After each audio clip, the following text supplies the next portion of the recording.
Hello, everyone. In today's Beijing political arena, the scene is one of flashing blades and surging undercurrents, a veritable storm of intrigue and power plays. And Xi Jinping's current predicaments? They are likely far graver than most observers might imagine. Don't be misled by his imperious demeanor at the September 3rd military parade in Beijing, where he projected an image of unchallenged dominance. Reports indicate that extravaganza alone cost a staggering 36 billion renminbi, all orchestrated to conjure the illusion of a leader firmly ensconced on the dragon throne. Yet, beneath the pomp and pageantry, Xi's ashen, strained face betrayed a man forcing himself to summon the energy for the spectacle. In this moment, the elder statesman who so loves to adorn his rhetoric with classical poetry might well be murmuring inwardly. The sunset is infinitely beautiful. Only near twilight it wanes. Drawing from a synthesis of diverse intelligence streams, it's increasingly doubtful whether she can endure even until this year's Fourth Plenum. At the latest, he may be compelled to relinquish his position by the autumn of 2027 at the 21st Party Congress. For now, his public performances as the central figure are mere scripted enactments, adhering to the covert playbook from the Beijing conclave, aimed at preserving domestic and international stability. Reflect for a moment on the 20th Party Congress 3 years ago, where she secured an unprecedented third term. When he presented his hand-picked standing committee, comprised entirely of Xi loyalists, to the world, it was the zenith of his authority, an era of unchallenged supremacy. Little did he foresee that it marked the pinnacle of his power mythology. From there, the descent has been swift and inexorable.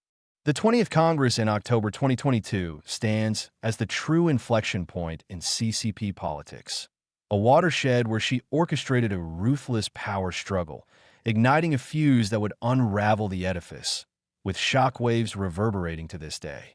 Let us rewind to the closing ceremony of that Congress, broadcast live to a global audience, where an extraordinary and theatrical drama unfolded before our eyes. Seated beside Xi, former President Hu Jintao lowered his head to examine a red folder on the table before him. Li Jianshu, the National People's Congress chairman at his side, swiftly snatched it away, pinning it down while whispering to Hu, "Don't look, it's all decided."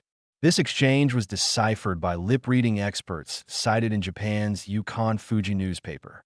To Li's left, Wang Huning gestured emphatically with a wave. "Don't open it." She signaled security personnel to escort Hu from the hall. Hu clung to the table, refusing to budge, extending his right hand toward the documents in front of Xi, who promptly pressed them down. A male agent then brusquely seized Hu's right arm, attempting to drag him away. As Hu rose, another security figure, likely an operative, gestured for him to depart. Who made repeated attempts to return to his seat, but was rebuffed. He reached for the folder in the agent's grasp, only for it to be raised out of reach.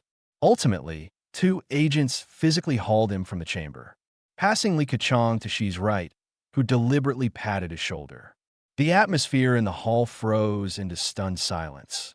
Delegates sat rigid, eyes averted, unwilling to glance at the departing elder statesman. Anyone with even rudimentary knowledge of protocol could discern that Hu was not suffering an acute medical emergency. The precipitating factor for his removal was his insistence on viewing that document. In a genuine health crisis, standard procedure would involve immediate medical intervention, not a unilateral armed escort by security personnel, dragging an octogenarian leader through the glare of international scrutiny and consigning him to public humiliation. This theatrical episode reverberated worldwide, not least because Hu Jintao is universally acknowledged as Xi's political benefactor. At the 18th Congress in 2012, Hu eschewed the power-hoarding precedent set by his predecessor Jiang Zemin, opting instead for a dramatic naked retirement, handing over the reins of party, state, and military in one fell swoop. This act of magnanimity, lauded internationally as a paragon of statesmanship, paved Xi's path to absolute authority. Yet a decade later, Xi orchestrated the public degradation of his patron. Such blatant ingratitude sent chills through the ranks of party elders and princelings alike.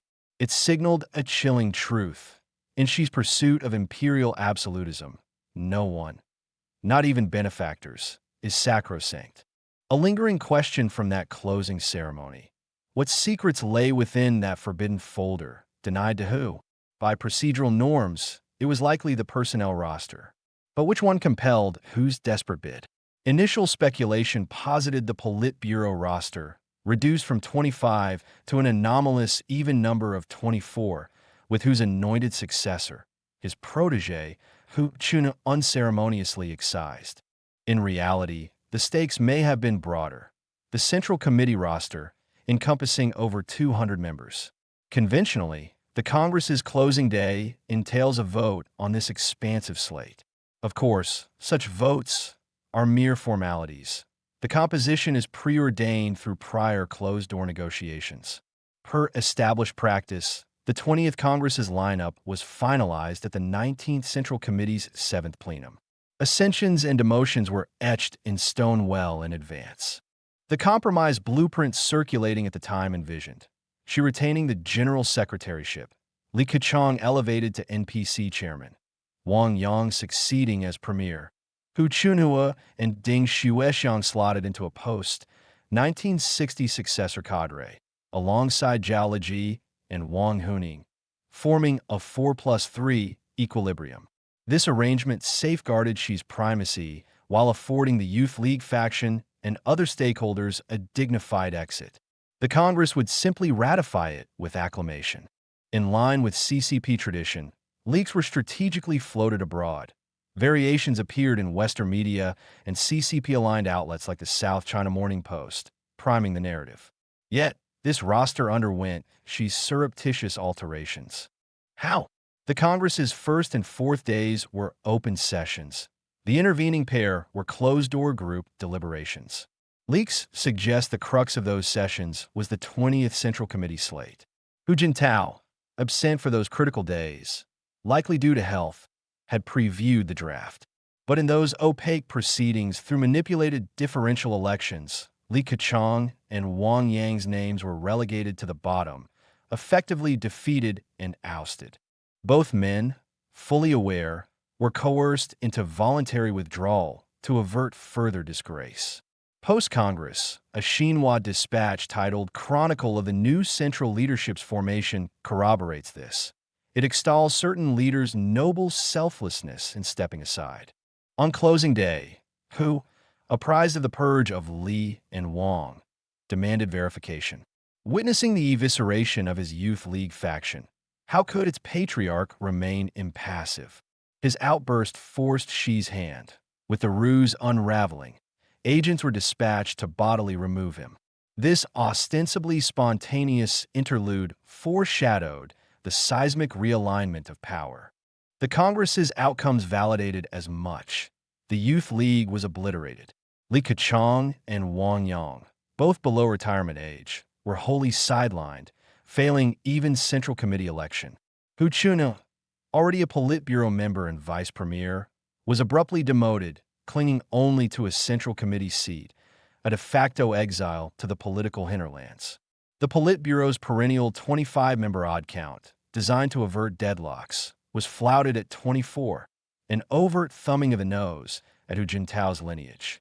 By contrast, the new standing committee was a monolith of Xi acolytes. Most startling, Kai Chi, not even a Politburo member, vaulted from Central Committee obscurity to fifth-ranked standing committee berth, a rarity in decades of CCP personnel maneuvers. In essence, the 20th Congress was Xi's electoral sleight of hand, a rigged consolidation. Some characterize Hu's ejection as a premeditated coup, appending the prior equilibrium. Wan Runnan, founder of the Four Tong Group and a keen observer of CCP machinations, likened it to Red Guard politics, winner take all, leaving no quarter for adversaries.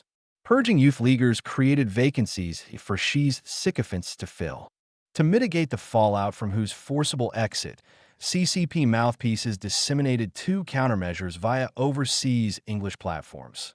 One claimed health woes prompted his departure. The other alleged a tantrum over his son Hu Haifeng's Politburo snub. The latter is risible fabrications. Hu Haifeng was merely a prefectural party secretary. Hu Jintao was hardly deluded enough to expect his son's meteoric ascent.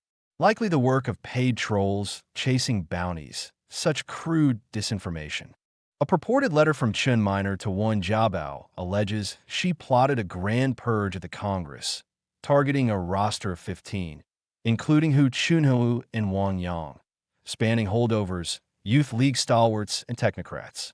At a secret session, Chen reportedly quipped, "Arresting 15. Might that be excessive?" prompting Xi to deem him disloyal, excising him from the standing committee slate in favor of the unwaveringly Xi.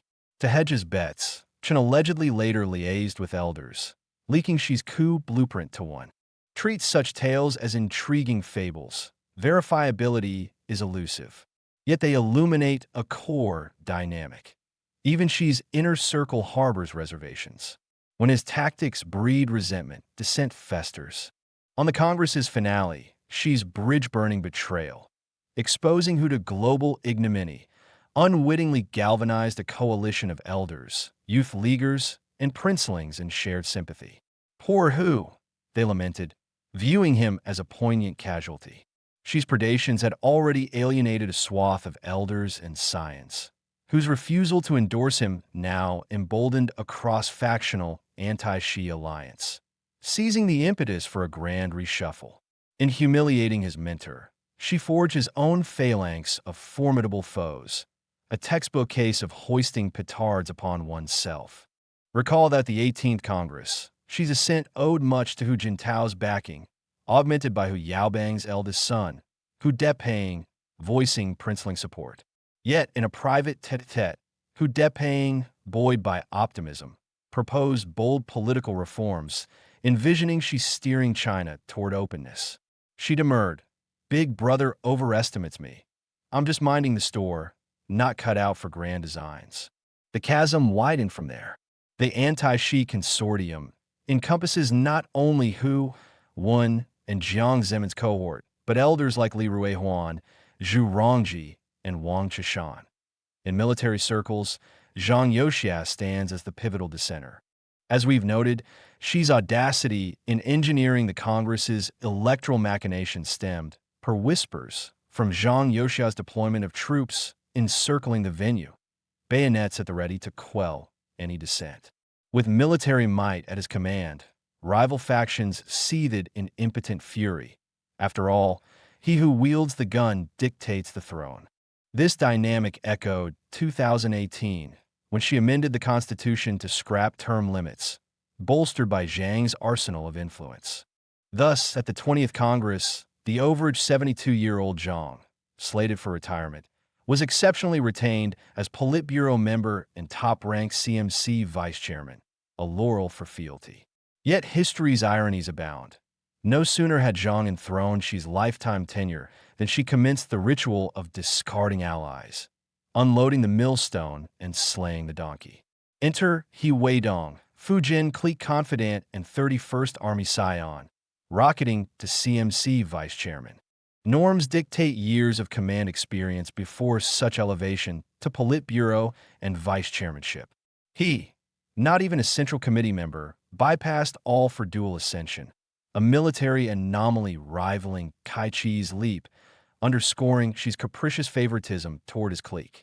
He had career combat arm officer sans political commissar tenure, was transparently positioned to checkmate Zhang. The endgame, supplant him. Xi's distrust, fearing Zhang's self-aggrandizement, fueled this gambit. Both veterans, they pierced the veil. Emboldened by Xi's patronage, he disregarded Zhang, overstepping bounds with frequent media cameos and martial posturing as de facto senior vice chairman. Even Kai Chi's propaganda apparatus complied, inverting their names in dispatches. He and CMC political work director Miao Hua formed a bloc, wielding emperor-in-thrall leverage across the CMC. In Xi's rocket force purge, Zhang's confederates toppled serially. His staunch ally, former defense minister Li Shangfu, fell to corruption charges, stripped utterly. Land army underlings followed suit, pretending Zhang's bow stowed post-hunt, hounds boiled post-chase fate. He hunkers in shadowed restraint, treading eggshells. Compounding the affront, she appointed Shantu's Peng Liyuan, his wife, as full-time CMC cadre evaluation committee member, infiltrating general promotions. She wielded de facto veto over officers' fates. This exceeds even Mao's devolution to Jiangqing, espoused meddling in the military sanctum, transforming the Praetorian Guard from national institution to Xi's private fiefdom. Such encroachments inevitably rile military princelings and red second-generation brass, singers grading riflemen, an outrage beyond endurance. Envision Zhang Youxia, battle-hardened Vietnam veteran, amid this encirclement of peril. Would he tamely await the axe? Unlikely. Even for self-preservation, he must maneuver covertly, biting for reprisal. Xi's Congress machinations personally cornered Zhang into existential defiance. Was it ineptitude squandering a strong hand, or the cold psychosis of power addiction? CCP annals offer parallels. Mao and Peng Dehuai, fellow Hunanese with deep bonds, saw Peng as Mao's bulwark, fortifying his reign. Mao once extolled, "Who dares stand athwart the blade but Peng the great general?" Peng could scarcely imagine that candid critiques would invite annihilation. To Xi, Zhang's menace eclipses even pangs to Mao. Why the outsized trepidation? Scrutinize the Zhang clan's military sinews. Zhang and Xi hail from Shaanxi. Their sires collaborated in the Northwest Field Army circa 1948. Divergently, Zhang's father, Zhang Zongxuan, a Whampoa alumnus, commanded troops young, safeguarding the center including Mao, serving as bodyguard and advisor, dubbed Forbidden Guard Supreme General. A Mao inner circle fixture, his sway endures via alumni like Qi Haoyan, Fu Kuanyu, Yu Yongbua, Chao Gangchuan, and the late Zhang Zhen. Zhang Youxia, army brat turned son of Vietnam War commander, has tilled military soil lifelong. Roots profound, networks vast. Hu Jintao conferred his full generalship in 2011, minting the Zhang's father-son generals, one of two such dynasties, amplifying his clout. His elder brother helms aerospace and armaments. Sister Zhang Xiaon and wed Major General Yin Jinxing's son, General Yin Xiaoning, another Laozhan campaign alum. Aggregated, the Zhang military nexus and second-generation leverage defy quantification. Xi Zhongshuan, by contrast, was a civilian operative trailing Liu Zhidan and Yan'an, peripheral to Mao's core, with scant general ties. Xi's military links devolved to Peng Liyuan, singing general, and son Shi Yuanping's spouse Zhang Lanlan, actress general. Pale shadows to the Zhang patrimony. This disparity explains Xi's wariness. Zhang's arsenal evokes existential threat. In probing Li Shangfu, Xi spared Zhang. Not deterrence, but dread of uprooting an ancient oak and courting calamity. Especially amid military unrest and shaky foundations, she once leaned on this elder brother figure. Post-Congress, with key organs Shiafied, the anti-Tang War Zhang emerged as the paramount barrier to Xi's solo command of his clique. Xi's bloodless Congress coup forged his lifelong suzerainty, yet he never divined it as the seed of his isolation, party and realm alike, culminating in a third plenum upended by a mild stroke, where elders and Zhang orchestrated an instantaneous tectonic shift. As the ancients averred, man's schemes yield to heaven's calculus. Thank you all. We'll pause our discourse here for today.